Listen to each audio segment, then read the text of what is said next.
तो कैसे हैं आप सभी। आज हम डिस्कस करने जा रहे हैं डॉक्टर स्टोन के एपिसोड 1 से 6। इस एनीम का फ़िलहाल में सिर्फ एक ही सीज़न है और ये एनीम बेस्ड है साइंस और प्रिमिटिव लाइफ की लड़ाई के ऊपर। वीडियो शुरू होने के पहले आप चैनल को ज़रूर सब्सक्राइब कर लें और बेल आइकन पे क्लिक करके नोटिफिकेशन को ऑल पे कर दें। तो आइए शुरू करते हैं अब।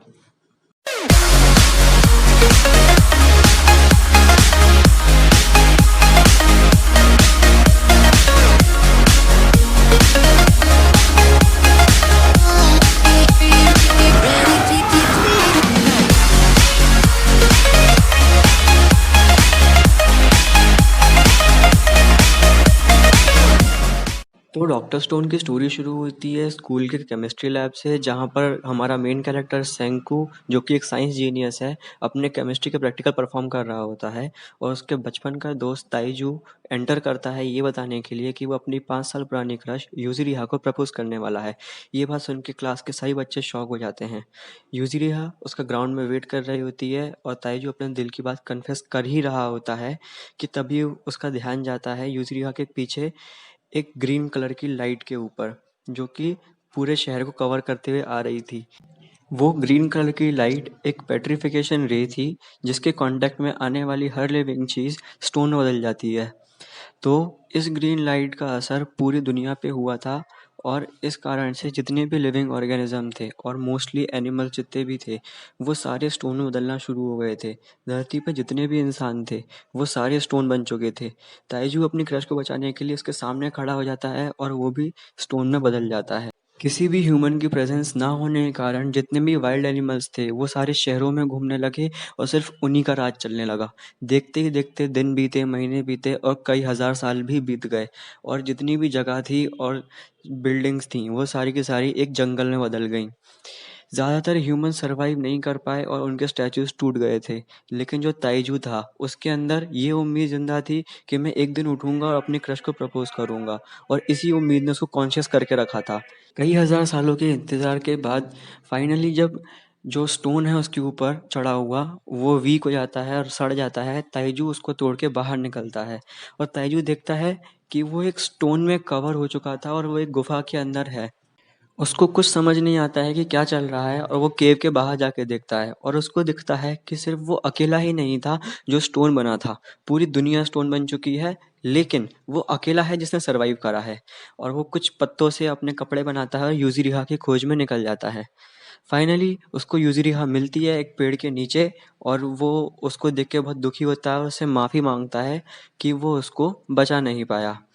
फिर यूजिरिहा के पास में कुछ लिखा हुआ दिखता है उसको, जो बोलता है कि beg of down the stream follow करो।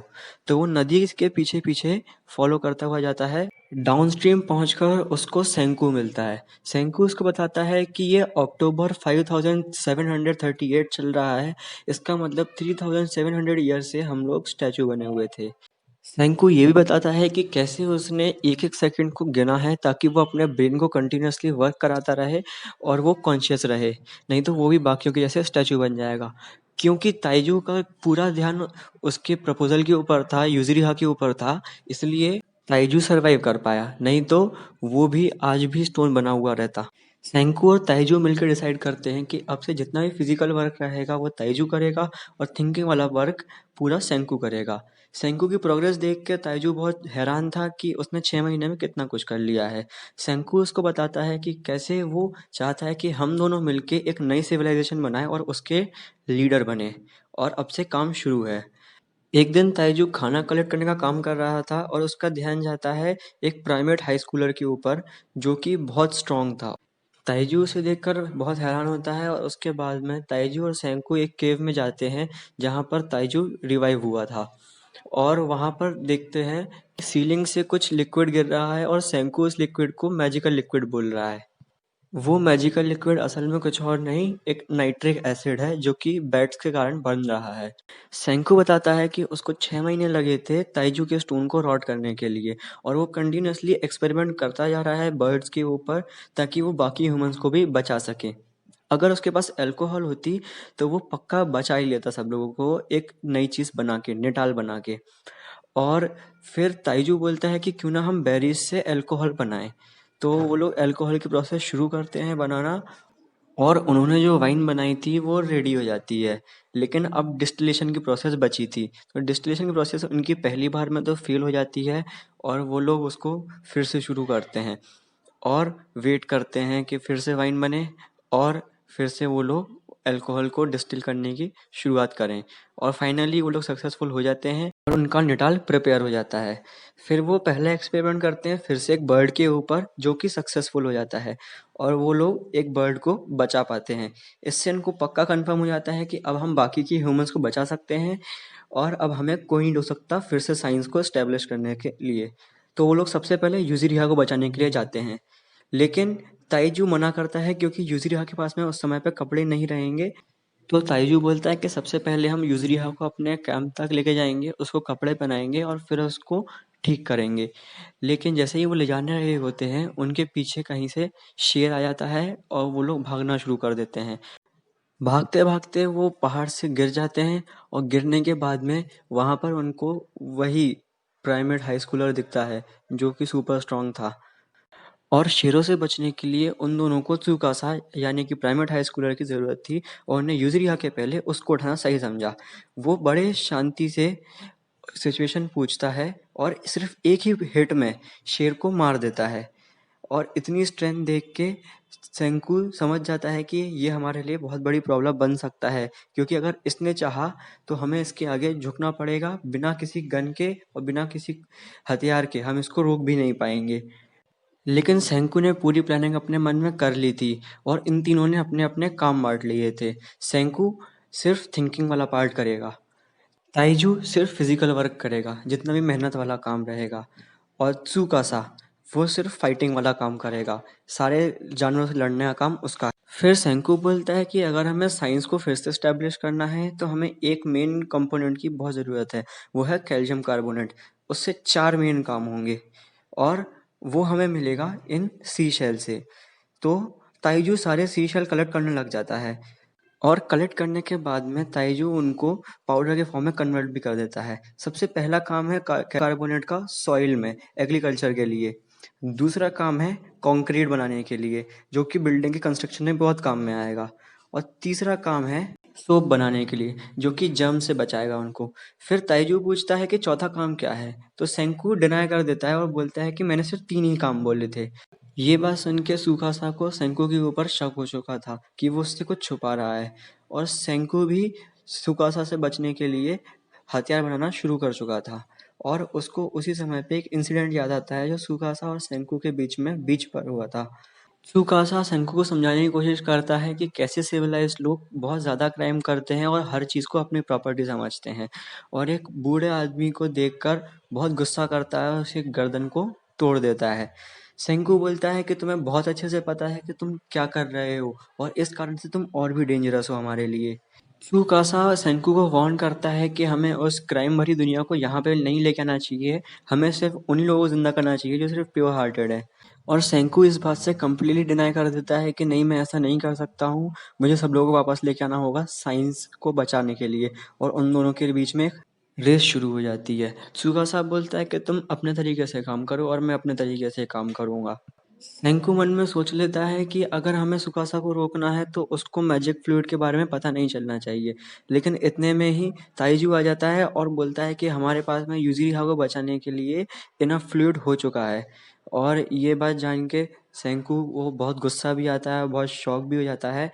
त्सुकासा तुरंत ही पूछता है कि ये क्या मैजिक फ्लूइड है जिसके बारे में तुम बात कर रहे हो। तो सेंकू बोलता है कि तुम्हें समझाने से अच्छा क्यों ना मैं तुम्हें रिवाइवल दिखा दूं कि लोग रिवाइव कैसे होते हैं। फिर वो लोग यूज़िरिहा के पास जाते हैं उसको ठीक करने के लिए, लेकिन सेंकू बोलता है कि हमारे पास में इनफ फ्लूइड नहीं है कि हम एक इंसान को भी ठीक कर पाएँ। तब सेंकू सुकासा के लिए बेट डालते हुए बोलता है कि ताइजू तुम जाके और फ्लूइड कलेक्ट करके ले आओ, तब तक हम लोग यहीं रहते हैं। और सुकासा ट्रैप में फंस जाता है और वो बोलता है कि मैं फास्टेस्ट हूँ, क्यों ना मैं ही लेके आ जाऊँ। तो सेंकू बोलता है ठीक है, तुम चले जाओ, वहाँ पर एक केव है उसमें से लिक्विड कलेक्ट करके लाना है। सुकासा उस केव में जाकर समझ जाता है कि ये जो लिक्विड है ये नाइट्रिक एसिड है। सेंकू अपने प्लान के अकॉर्डिंग चलते हुए निडाल की प्रोसेस बहुत जल्दी-जल्दी शुरू कर देता है और ताइजू पूछता है कि अगर तुम्हारे पास में पूरा सामान था तो तुमने सुकासा को क्यों भेजा वहाँ पे केव में? तो सेंकू बोलता है कि उसके और मेरे बीच में कुछ बात हुई थी और अब हम उसके अगेंस्ट में हैं और हमें उसको रोकना होगा। सेंकू और ताइजू सुकासा के आने के पहले ही यूज़ुरिहा को रिवाइव की प्रोसेस शुरू कर देते हैं और वेट करते हैं। फिर यूज़ुरिहा का स्टैचू टूटता है और उसके अंदर यूज़ुरिहा बिल्कुल ठीक वापस आती है। बाकियों की तरह यूज़ुरिहा को भी कोई आइडिया नहीं होता है कि आसपास असल में चल क्या रहा है और वो ताइजू की तरफ देख के बोलती है कि तुमने मुझे बचा लिया है। फिर सेंकू बोलता है कि तुम दोनों के पास में सिर्फ एक चॉइस रहेगी, या तो तुम दोनों यहाँ से कहीं बहुत दूर भाग जाओ और अकेले रहो या फिर मेरे साथ रुक के यहाँ पर लड़ाई करो। इतनी देर में सुकासा वापस आता है और ताइजू उसको चैलेंज कर देता है लड़ाई के लिए, लेकिन सुकासा की स्ट्रेंथ बहुत ज़्यादा होने के कारण ताइजू ऑब्वियसली हार जाता है और सुकासा चला जाता है उस जगह से। ताइजू और सेंकू प्लानिंग करते हैं और सेंकू बोलता है कि हम यहाँ से सारा खाना हटा के सारे वेसल्स तोड़ के भाग जाएंगे और उसको लगेगा कि हम उससे बच के भाग रहे हैं। सेंकू बोलता है अब हम कैल्शियम कार्बोनेट का आखिरी इस्तेमाल करेंगे गन पाउडर बनाने के लिए और उससे अब हम एक गन बनाएंगे जिससे हम सुकासा को रोक पाएंगे। लेकिन जंगल में होने के कारण उनको रास्ता समझ में नहीं आ रहा था और फिर यूजिरिहा उनको एक गौतम बुद्ध के स्टैचू के पास लेकर जाती है जो कि उनके लैंडमार्क का काम करता है। फिर उसके बाद में वो लोग आगे बढ़ते रहते हैं और फिर बाद में ध्यान जाता है कि यूजिरिहा का जो पैर है उस पे अभी भी पेट्रिफिकेशन है। ताइजी यूज़ुरिहा के पैर से पेट्रिफिकेशन हटाता है और सेंको बोलता है कि पेट्रिफिकेशन होने के कारण अब उसका पैर हील हो जाएगा, चाहे कुछ भी हो जाए उसको। सुकासा एक बार में समझ जाता है कि ये सेंकू का एक ट्रैप है और वो गन पाउडर बनाने के लिए भाग चुका है और वो जानता है कि अगर सेंकू ने एक बार गन पाउडर बना लिया तो वो उसको रोक नहीं पाएगा। लेकिन सेंकू वॉल्केनोस तक पहुंच चुका था और ताइजू और यूज़ुरिहा हॉट स्प्रिंग के मज़े लेते हैं और सेंकू सल्फर ढूंढता है ताकि वो जल्दी से जल्दी बारूद बना सके। यूज़ुरिहा ताइजू से पूछती कि तुम उस दिन मुझे क्या बताने वाले थे, लेकिन ताइजू बोलता है कि पहले सेंकू का सपना पूरा करते हैं, उसके बाद मैं तुम्हें आराम से बताऊंगा। तब तक सेंकू सारा सामान इकट्ठा कर चुका होता है जितनी भी ज़रूरत होती है और उसको मिक्स करने के लिए तैयार होता है। सब कुछ मिक्स करने के बाद में सेंकू बोलता है कि अब हमें इसको सिर्फ थोड़ा-सा पीसने की ज़रूरत है और वो वुड से पीसना शुरू करता है। लेकिन ताइजू जोश-जोश में आके एक स्टोन मारने के लिए उठा लेता है और मार देता है। उस स्टोन के कारण चिंगारी उठती है और बहुत बड़ा एक ब्लास्ट होता है और उस धुएँ-धुएँ से वो लोग डर जाते हैं कि सुकासा को कहीं पता ना चल जाए। लेकिन जैसे ही वो लोग जंगल की तरफ देखते हैं, उनको दिखता है कि कोई वहाँ से फायर सिग्नल भेज रहा है। सेंकू उन लोगों को बोलता है कि जल्दी से और वुड्स लेके आओ ताकि हम लोग भी यहाँ से सिग्नल भेज सकें। मुझे लगता है कि और भी लोगों ने सरवाइव किया है और एक की जगह पे फिर 3-3 स्मोक सिग्नल दिखने लग जाते हैं। और धुएं को देखकर सुकासा भी समझ जाता है कि सेंकू वोल्केनो के ऊपर छुप गया है और उसने अपनी बारूद बना ली है। सुकासा ने छुपकर यूज़ुरिहा को अपने पास में हॉस्टेज रख लिया था और सेंकू को बोला कि तुम मुझे लोगों को ठीक करने का तरीका बताओगे और उसके बदले में मैं यूज़ुरिहा की जान बख्श दूंगा। सेंकू बोलता है तुम उसको मार दो, मैं चीज़ों को लॉजिकल अप्रोच से देखता हूँ। लेकिन सुकासा यूज़ुरिहा के बाल काटते हुए बोलता है कि मैं जानता हूँ तुम लोग बहुत पुराने दोस्त हो। लेकिन यूज़ुरिहा अपनी जान का खतरा उठाते हुए बोलती है कि सेंकू इसको फॉर्मूला मत देना। लेकिन सेंकू यूज़ुरिहा को बचाने के लिए सुकासा को वो फ़ॉर्मूला दे देता है और सुकासा बोलता है कि अब मेरे पास वो फ़ॉर्मूला है, मुझे तुम्हारी जान बख्शने की कोई ज़रूरत नहीं है। लेकिन अगर तुम साइंस को छोड़ो तो मैं तुम्हारी जान को बख्श सकता हूँ। फिर सेंकू को अपना पास्ट याद आता है कि जब वो छोटा था, उसको स्पेस में जाना था और स्पेस में जाने के लिए उसने साइंस को पढ़ना शुरू करा था। वो हर बुक पढ़ता था और पूरी कोशिश करता था कि वो जल्दी से जल्दी स्पेस में जा पाए। उसके पेरेंट्स ने भी उसके लिए पूरा सेट खरीद रखा था ताकि उसके एक्सपेरिमेंट में कुछ कमी ना आ पाए और सेंकू भी अपने एक्सपेरिमेंट्स में बहुत अच्छी प्रोग्रेस कर रहा था। ताइजू उसको हमेशा सपोर्ट करता था और उसको बाकी लोगों से बचाता था।